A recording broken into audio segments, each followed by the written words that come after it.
দেখো আজ কি কি রান্না করেছি। ভাত তো হয়েছে, এই সবাইকে দিয়েছি ভাত। আর এই যে লাল শাক ভাজা করেছি চিংড়ি মাছ দিয়ে।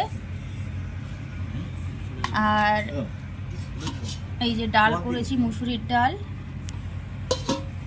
আর এখানটায় আছে এই যে কাতলা মাছ করেছি।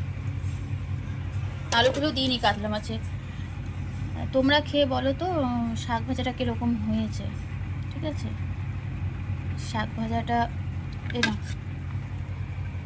এই যে বাবু না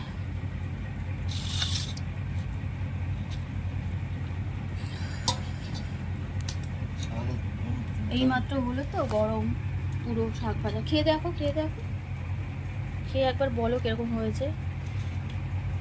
খাও আস্তে আস্তে খাও। খুব ভালো। হ্যাঁ, খুব ভালো হয়েছে।